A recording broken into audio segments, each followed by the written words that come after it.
Guten Morgen und herzlich willkommen zu einer neuen Podcast-Folge von mir. Ich hoffe, euch ist ganz gut. Ich hoffe, ihr habt es euch gemütlich gemacht, gerade wenn ihr es jetzt am Abend hört. Weil ich habe es mir jetzt auch gerade gemütlich gemacht. Ich habe mir eine Kerze angezündet, ich habe meine Kuschelsäckchen angelegt, ich habe mir eine Decke geschnappt und einen Kuschelpulli und ich habe gerade 12:30 in der Nacht. Ja, weil wir feiern was. Okay, ich habe jetzt kein Champagnerglas oder so, aber heute ist gefühlt der erste Abend, wo ich wieder mal ein bisschen schnaufen konnte. Weil jetzt einfach, also beziehungsweise heute und gestern sind endlich mal die Drehtage von diesem Klassenprojekt und ich war ja für das Konzept zuständig gewesen. Und also wie von der Idee bis zum Skript.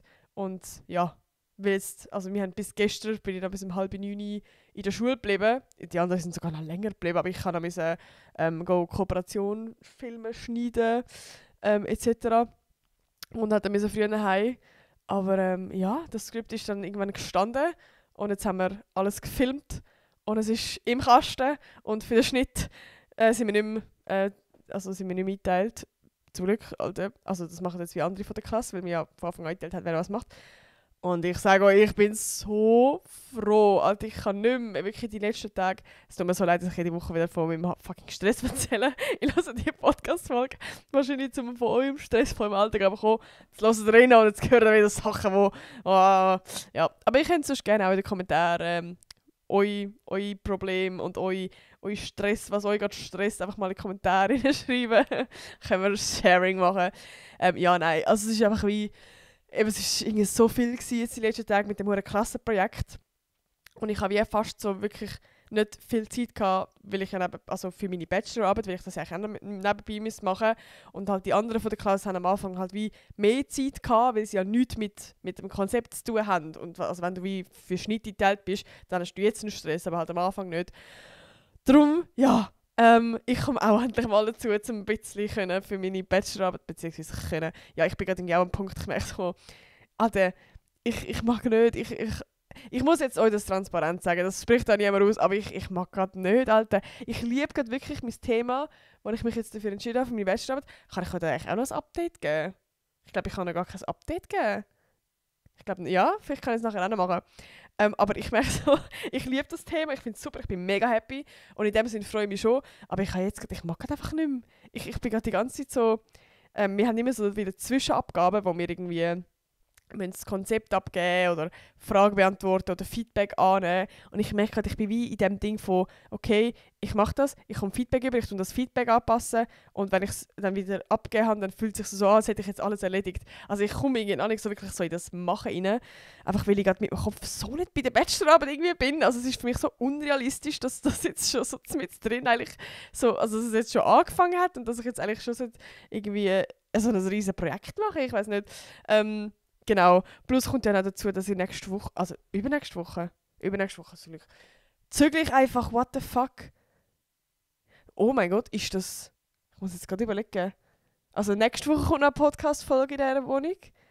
Aber die ist mit meinem Bruder dann. Aber wo ich alleine bin, ist das, glaube ich... Nein, jetzt bin ich fast ein bisschen emotional. Ist das die letzte Podcast-Folge in dieser Wohnung? Kann das sein? Oh mein Gott. Ah. Und ich habe es nicht mal in meinem Bett gemacht, ich mache es auch auf der Couch da, freudig, es tut mir leid.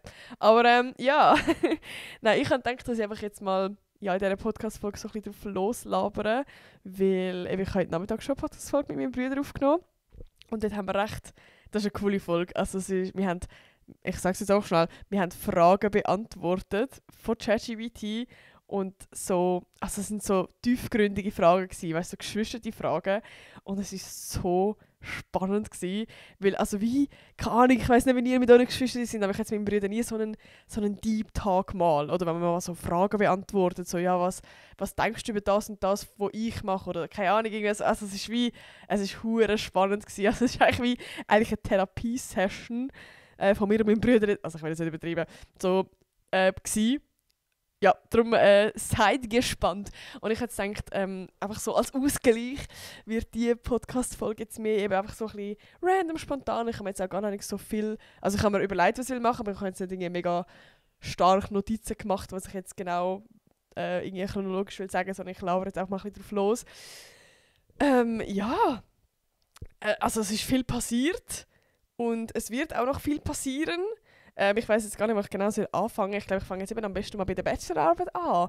Ich habe ja letzte Woche schon ein bisschen erzählt, also für die gar nicht mitbekommen haben, ich habe ja mein Bachelorarbeit-Thema gewechselt, weil ich einfach nicht so happy war und weil ich gemerkt habe, das Feuer brennt irgendwie nicht so. Und ja, ich weiß auch nicht, das war für mich schon ein riesiger Schritt, um das zu wechseln, weil so, weiss doch nicht, zum Lehrer gehen und sagen, hey, ja, ich habe mich jetzt doch entschieden und du hast ja schon irgendwie Zeit investiert und hast Zeit verloren, das ist alles ein bisschen dumm. Aber ich bin hure froh, dass ich es gemacht habe und ich habe ja letzte Woche erzählt, dass ich mich so in Richtung Tierschutz entschieden habe, beziehungsweise irgendetwas mit Lebenshof, also ein Hof, der gerettete Tiere aufnimmt, dass ich irgendwie so etwas in die Richtung mache und ich habe jetzt eine Idee gefunden, Leute. Alter, ich weiss nicht, für die regelmäßig meine Podcast-Folgen hören, ich glaube, die wissen, dass ich die ganze Zeit nach dem einen Moment gesucht habe. Ich habe die ganze Zeit gedacht, ich brauche meinen Clash-Moment. Ich so denke, yes, das ist meine Idee. So, das ist eine gute Idee. Und ich habe ihn einfach gehabt. Und es ist so krass, wie von der einen Sekunde auf die andere plötzlich so ein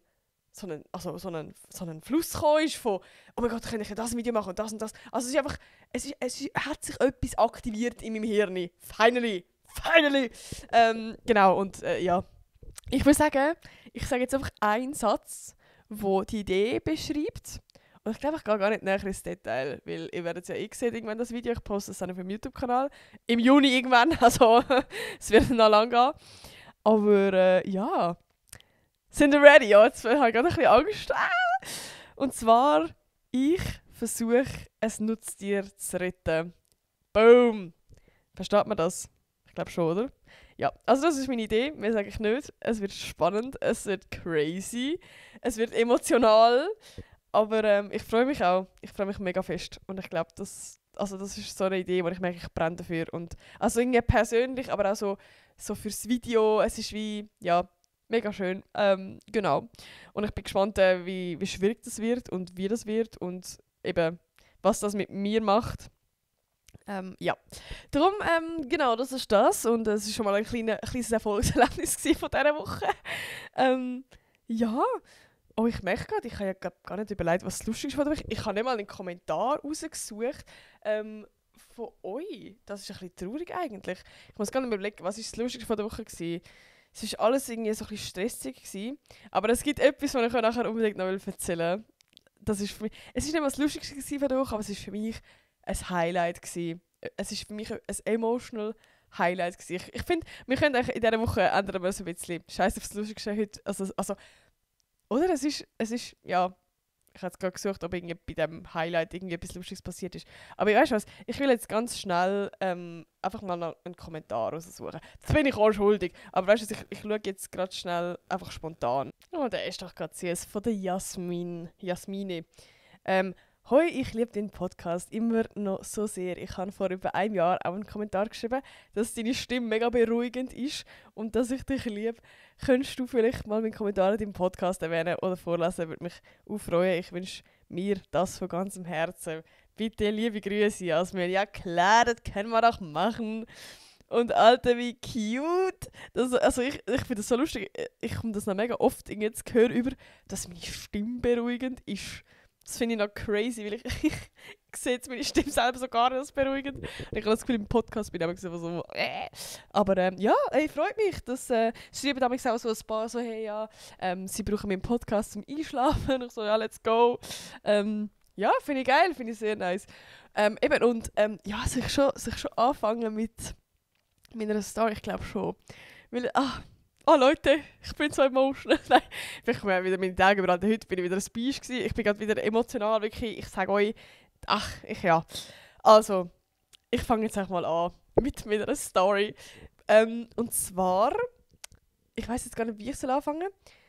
Ich bin mega random vor, keine Ahnung, ein paar Tagen, am Freitag ist das gewesen, glaube ich, ich habe irgendwie, weiß auch nicht, auf der For You-Page ein Video gehabt von so lustigen Fail-Momenten. Und habe das dem Can gezeigt, wir haben mega lachen. Und dann ich so, oh mein Gott, meiner Schwester ist es auch mal passiert. Im 2017 gibt es eben auch so ein Video von ihr, wo sie einen Hammer in einen Handstand macht. Und will runtergehen und sie geht, anstatt runter geht sie so auf die Seite, voll auf die Couch. Und es ist so eine, weißt du, so die Hinterseite von der Couch, die so mega hart ist. Und sie haben mega ihren Fuß angeschlagen. Und es ist so, es ist so, oh, es ist einfach ein super lustiges Video, okay. Jedenfalls habe ich das Video dem Can zeigen. Ich habe es eigentlich actually nicht gefunden, merke ich gerade.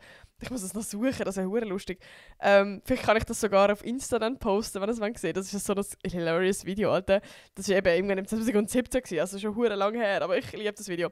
Jedenfalls bin ich das am Suchen gewesen und bin dann halt eben auf 2017 irgendwann schauen und habe dann Bilder gefunden, alte Bilder von meinem damaligen Kindheitsbestkollegen und mir. Und ich bin dann irgendwie plötzlich so ein bisschen in die Nostalgie verfallen. Also to be fair, es war irgendwie so 12:30 in der Nacht oder so 12 in der Nacht. Und habe dann wie, ja irgendwie so, I don't know, also eben für euch zum Wissen, ich habe, bis ich 4, 5 war, also im ersten Kindesgi, habe ich noch etwas anders gewohnt und dann sind wir gezügelt an einen neuen Ort. Und also von einer Wohnung ins Haus. Und wir haben wie so ein Doppelhaus. Also es ist wie nicht ein Haus, sondern ein Doppelhaus halt. Und in dem Sinne also im gleichen Haus wohnen auf der anderen Seite halt wie noch Nachbarn. Und das war damals Neubau gewesen. Heisst, alle Leute sind neu eingezogen in diese Häuser. Und in der anderen also im anderen Haus hat mein Nachbar gewohnt. Surprise. Und der war halt gleich alt wie ich. Also der war auch so 5, 6 gsi, 4, 5, 6 irgendwie so und ist in der gleichen Altersklasse gsi, wo man in die gleiche Klasse kommt. Und er ist auch wie vorher schon im ersten Kindesgi gsi und hat dann eigentlich, also wir sind mitten im Jahr reingeworfen worden, eigentlich in die Klasse. Heisst, wir sind eigentlich in der gleichen Situation auch noch schon gsi. Und in dem Sinne ist es auch schon ein bisschen meant to be gsi, dass wir irgendwie so ein bisschen, Friends halt werden. Und ja, also wirklich, also wir sind so enge Kollegen gsi, also ja, Freunde, das ist so blöd, aber eigentlich Freunde ja mal im Kinski gsi. Und ja, irgendwie, ich würde sagen, bis so zu der 6. Klasse. Und nachher ist er ins Gimmi gegangen und ich bin in die Sek gegangen. Und also klar, wir sind noch Nachbarn gewesen, man hat sich immer mal wieder irgendwie so gesehen. Und nachher bin ich dann auch ins Gimmi gegangen und er war aber einen Jahrgang oben an mir dann gewesen. Und das Gimmi ist halt riesig, man hat sich dann auch nicht so oft gesehen. Also wir sind zwar dann gleich, lustigerweise, wieder zusammen in die Schule gefahren. Das sind wir ja früher auch immer, also wir sind jeden Tag bis zur 6. Klasse zusammen in die Schule gefahren. Und im Gimmi haben wir das dann wie so wieder gemacht, aber es ist auch wie, ich weiß auch nicht, es ist halt wie nicht so, ja, keine Ahnung, es war morgen früh, wir haben meistens auch nicht so geredet, also wir sind wie nicht so close irgendwie. Und nach dem Gimmi, also wo ich meinen Gimmi-Abschluss hatte, dann ist er weggezügelt. Also wir haben vorher uns ab und zu mal noch so getroffen, zum Ping-Pong spielen, aber nachher ist er weggezügelt und nachher habe ich ihn nie mehr gesehen. Wir haben nie mehr geschrieben, irgendwas, nie mehr. Und das ist jetzt einfach 4 Jahre oder 5 Jahre her. Und ich habe halt einfach die Bilder gesehen und ich habe einfach gedacht, oh mein Gott, das ist einfach so mein allerbester Kollege. Und ja, ich habe einfach keinen Kontakt mehr mit dem. Ich weiss nicht, ich bin so sentimental irgendwie geworden. Und ich merke, also mir sind dann auch wie so plötzlich Erinnerungen aufgekommen, wo ich irgendwie so, keine Ahnung, wenn du so erwachsen bist und mal so ein bisschen mehr, also einfach über Sachen nachdenkst, die in der Kindheit passiert sind, kannst du im Nachhinein vielleicht Sachen sehen, wo du so bist, oh mein Gott, irgendwie voll scheiße gelaufen dort. Also zum Beispiel, würde ich sagen, das Main-Thema, das mich mega beschäftigt hat, ist, dass ich mega gut noch weiss, dass wir halt aktiv so getrennt worden sind, weil wir halt unterschiedliche Geschlechter sind. Also es ist wie, so ich mich erinnern, also no shade so, aber meine Kindergärtnerin hat damals so mega darauf geachtet, dass wir nicht zu fest zusammenkleben. Ich weiss jetzt gar nicht, ob es nur mit dem Geschlecht zu tun hat, aber ich mag mich einfach noch erinnern, dass es so, oder dass ich das mega im Kopf habe, von ich soll weibliche Kolleginnen suchen und er sollte männliche Kollegen suchen. Und ja, was halt eben dann, also wie, kann ich jetzt wie so ein paar Punkte geben, wo wie uns getrennt hat, so, weil es halt dementsprechend den Umständen entsprechend so war. Also auch, keine Ahnung, so in der Mittelstufe ist es dann irgendwie immer so ein Ding gewesen von «Oh mein Gott, küsst euch und ihr liebt euch doch» und einfach so, also bis in die 6. Klasse.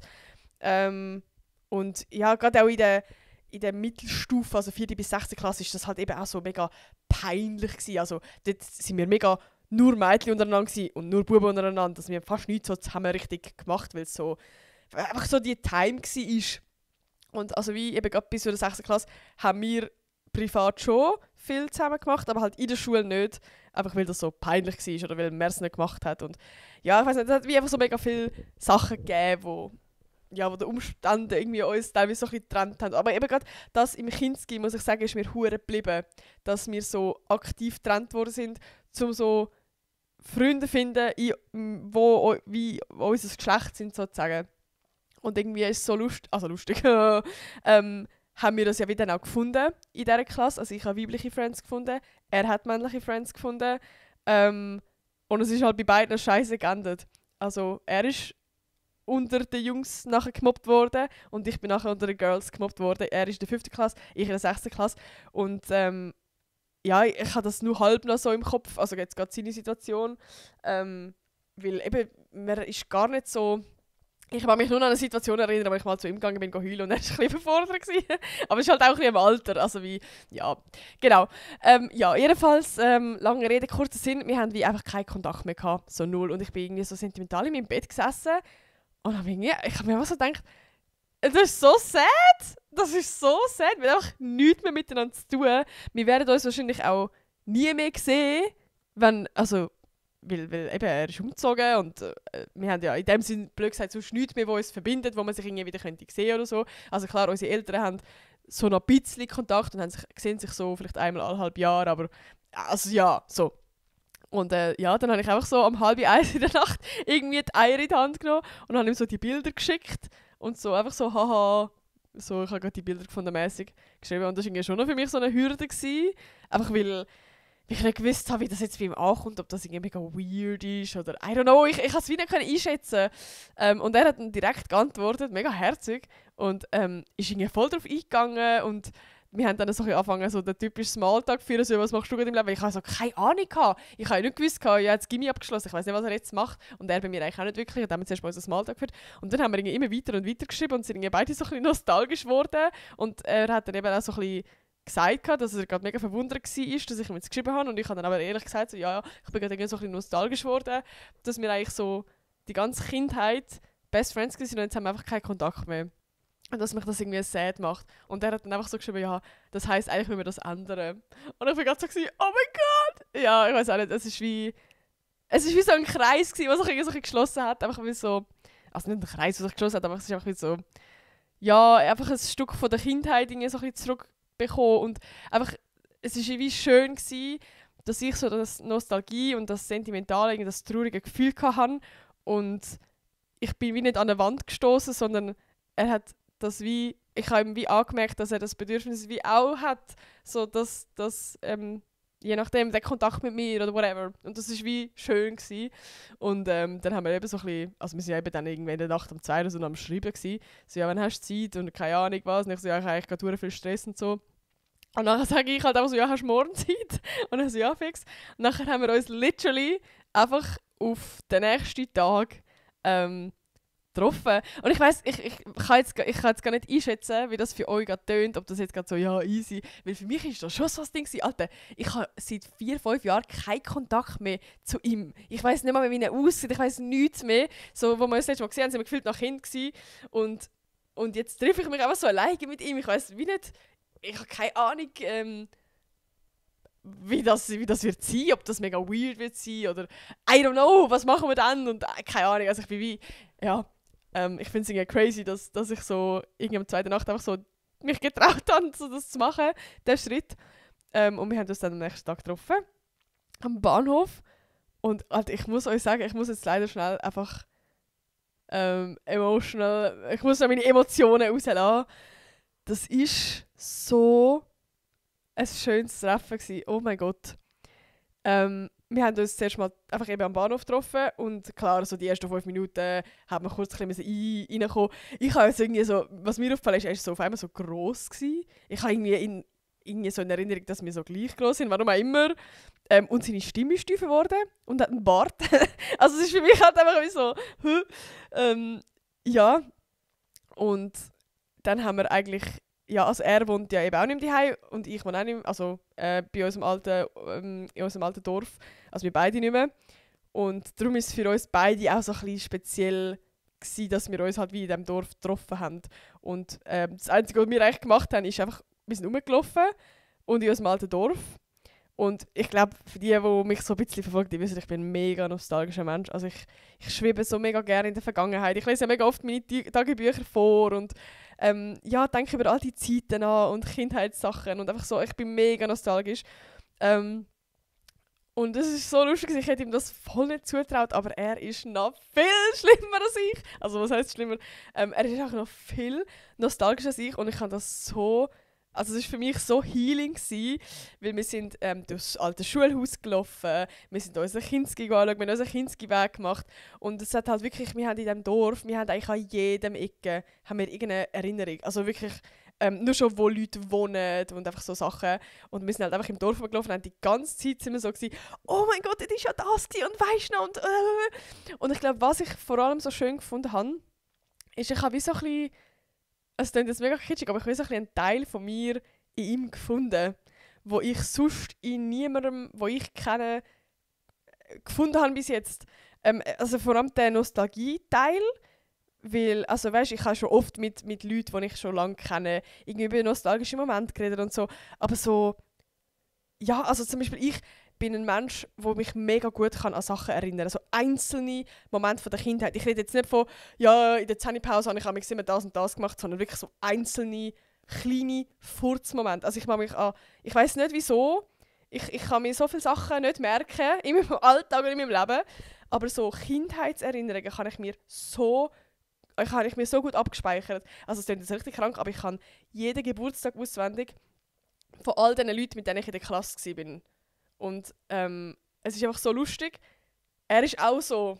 Ich weiß nicht wieso, aber er ist auch so. Er hat so einen Joke, also ein Joke, wie heisst es? So seine Mom sagt ihm manchmal, dass er so ein bisschen autistische Züge hat. Und bei Autismus ist es ja auch so, dass man so ein bisschen, eben sich so spezielle Sachen kann merken und so. Genau, und es ist wie einfach spannend gewesen, weil ich niemanden sonst kenne, wo auch so ganz klare Erinnerungen hat. Und es war einfach mega schön, als wir durchs Dorf gelaufen sind, hatte ich teilweise so einzelne Momente Erinnerungen gehabt, wo er sich auch erinnern konnte. Und das ist dann teilweise so crazy, weil wir sind dann so 6, 7 damals und es sind so einzelne Momente, wo wir so uns beide erinnern, was so... Es war so magisch gewesen. Und es hat auch so viele Momente gegeben, wo ich irgendwie Storys erzählt habe, wo er nicht mehr gewusst hat und er hat Sachen erzählt, die ich nicht mehr gewusst habe. Wir haben wie so ein ganzes Puzzle von unserer Kindheit haben wir so eigentlich so zusammengesetzt und das ist irgendwie so, ich weiß auch nicht, das ist so healing gewesen, es ist so schön gewesen. Und es hat einen Moment gegeben, wo für mich wirklich so einfach, ich weiß auch nicht, wir sind dann in der Schule gewesen und wir haben Ping-Pong gespielt, weil das haben wir ja früher auch oft gemacht. Und ich habe extra Ping-Pong-Schläger gekauft und mitgenommen, damit wir in der Schule beim Ping-Pong-Tisch Ping-Pong spielen können. Und dort haben wir als erstes Mal so einen Deep Talk gehabt. Also ich mir ja vorstellen, in der Kindheit, also eben, wir sind ja dem die Art von Friends gewesen, wo man halt meistens in der Kindheit, also als Kind ist, dass man einfach zusammen Spass hat, zusammen lustig hat, zusammen Scheiß macht. Aber man hat jetzt wie weniger so die richtig tiefen Gespräche. Oder wir haben zumindest nicht so die Art von Freundschaft gehabt. Wo man jetzt so mega tiefgründig redet. Und jetzt sind wir wie so erwachsen worden und ich weiß gar nicht wieso, ich habe wieso, glaube ich, so nicht gewusst, dass man das mit ihm kann. Und wir haben dann angefangen, so ein bisschen tiefgründig zu reden und über die Zeit zu reden und über einfach Sachen reden, die ich noch nie mit ihm geredet habe. Eben so, dass wir irgendwie so ein bisschen aktiv getrennt worden sind und was das mit mir gemacht hat und was es mit ihm gemacht hat.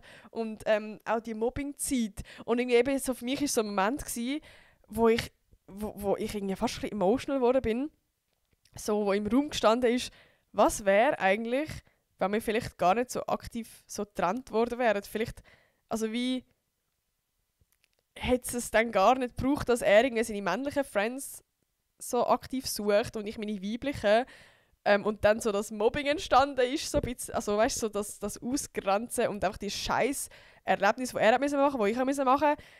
Vielleicht wäre das wie gar nicht passiert und vielleicht, ja, wenn wir mehr so zusammengeblieben wären, dann hätten wir vielleicht auch mehr aufeinander aufgepasst und uns mehr, ja, gar nicht irgendwie also so im Stich lassen. Also ich habe jetzt nicht aktiv in meinem Kopf so, er hat mich im Stich lassen, aber es ist halt wie gar nicht so ein Ding gewesen, einfach weil Buben und Mädchen damals so getrennt waren. Also wie er hat das gar nicht so mitbekommen, was bei mir passiert ist. Und ich habe auch gar nicht so mitbekommen, was bei ihm passiert ist. Also ich habe das ehrlich gesagt auch gar nicht wirklich im Kopf gehabt, was bei ihm passiert ist. Er hat mir mehr vor allem eben während dem Ping-Pong-Tisch erzählt, was ihm alles passiert ist. Und ich bin so, hä, mir ist das auch passiert? So, also es war wie mehr so ein Moment gewesen.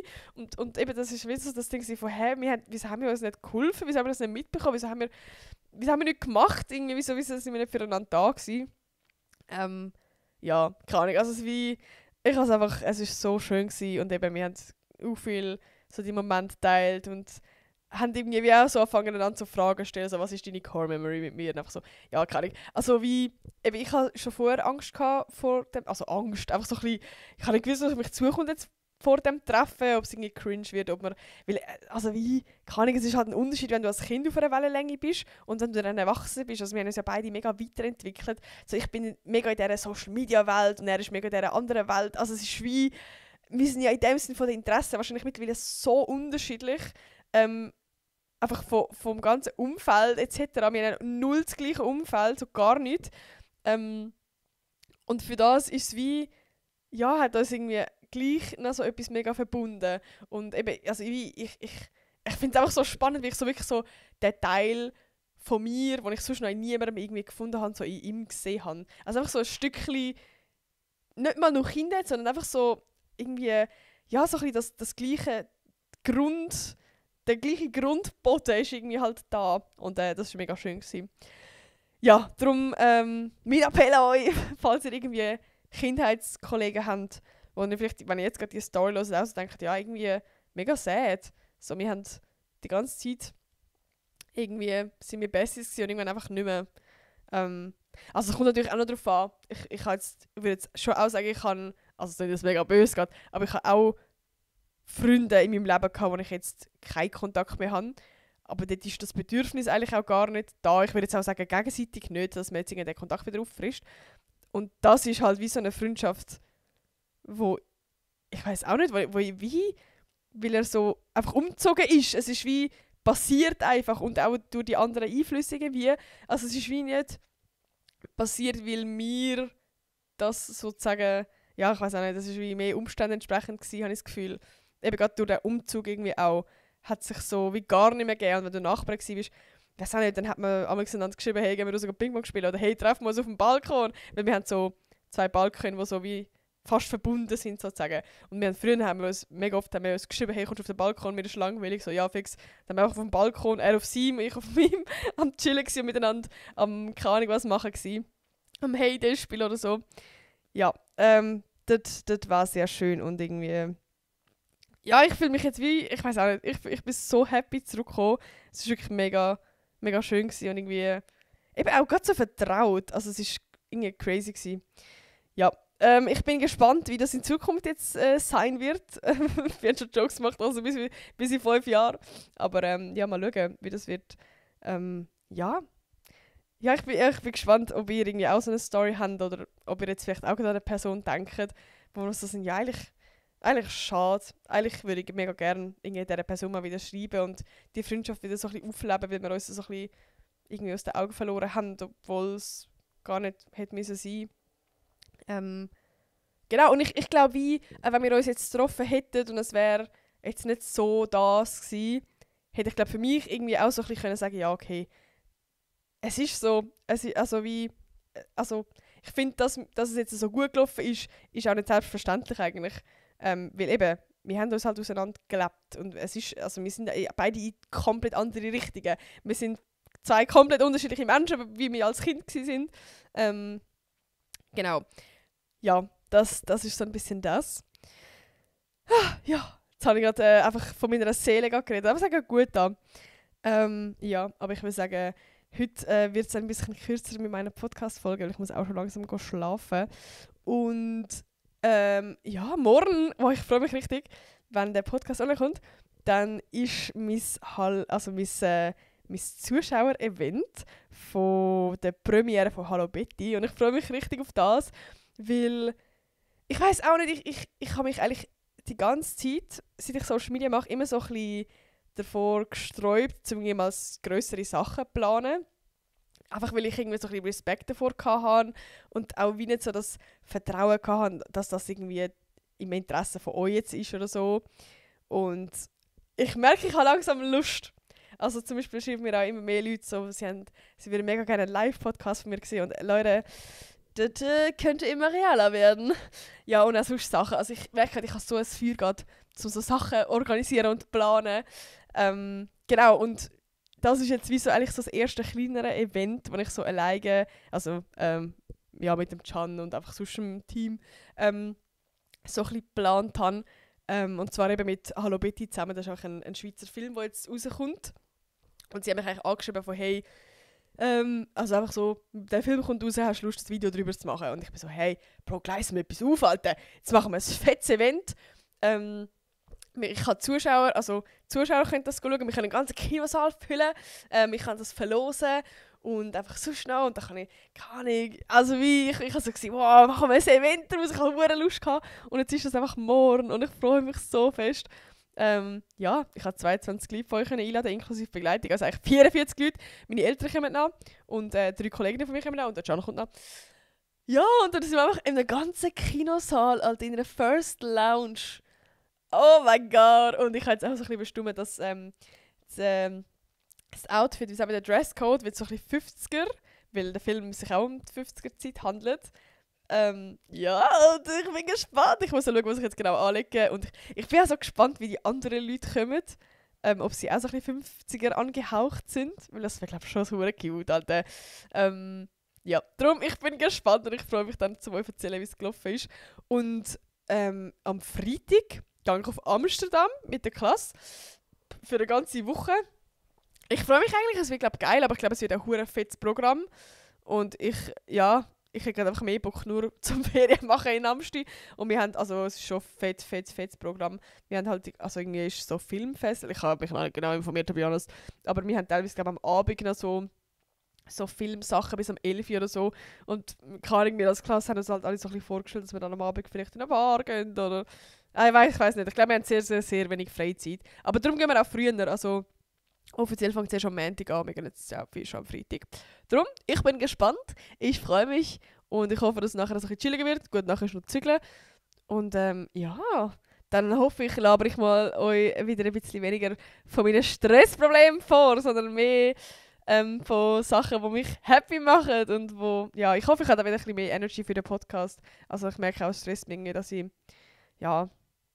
Oder allgemein Social Media, also ich glaube Podcasts ziehe ich ja jetzt immerhin noch regelmäßig wöchentlich durch, aber auch sonst so Social Media, ich merke halt, wie ich bin noch nie so inaktiv gewesen, das stresst mich irgendwie, weil ich liebe Social Media, ich liebe es Videos zu machen, ich liebe es so zu unterhalten und irgendwie, ja, weiß auch nicht, ist gerade irgendwie, das ist ein bisschen sehr, ich hoffe, das ändert sich bald wieder ein bisschen. Ich glaube, in Amsterdam nehme ich auf jeden Fall ein bisschen mit. Vielleicht, ich hoffe es, kann ich eine Podcast-Folge in Amsterdam machen. Die wird zwar erst übernächste Woche kommen, dann, aber die würden wir das 4. machen. Mit der Nina, mit der Sarai und mit der Nadine. Mit der Sarai habe ich mal eine Podcast-Folge gemacht, mit der Nina habe ich schon ein paar Podcast-Folgen gemacht. Mit der Nadine habe ich noch nie eine gemacht. Und ich habe ja schon immer erzählt, dass wir so ein bisschen eine 4er-Girls-Gruppe sind vom Studium. Und ich glaube, das könnte ganz cute werden. Ich kann mir vorstellen, dass wir so ein bisschen einen Girls-Talk machen. So ein bisschen cozy am Abend. Ich glaube, das wäre cool. Ja, darum, maybe gibt es eine Podcast-Folge übernächste Woche. Wie gesagt, nächste Woche gibt es eine mit meinem Bruder. Da bin ich hure gespannt drauf. Ich freue mich richtig auf die. Ich glaube, ich höre ja nicht oft meine Podcast-Folgen selber nochmal, also eigentlich fast nie nochmal durch. Aber ich glaube, die muss ich mir nochmal geben, weil die habe ich wirklich geil gefunden. Aber ja, ich höre mal auf labern. Ich wünsche euch eine ganz schöne Woche. Genießt es. Für die jetzt gehen pennen, schlaft gut. Für die am Morgen hören, habt einen ganz guten Arbeitstag. Ich schicke euch positive Energy. Und ja, ich würde sagen, wir hören uns nächste Woche wieder. Tschüss.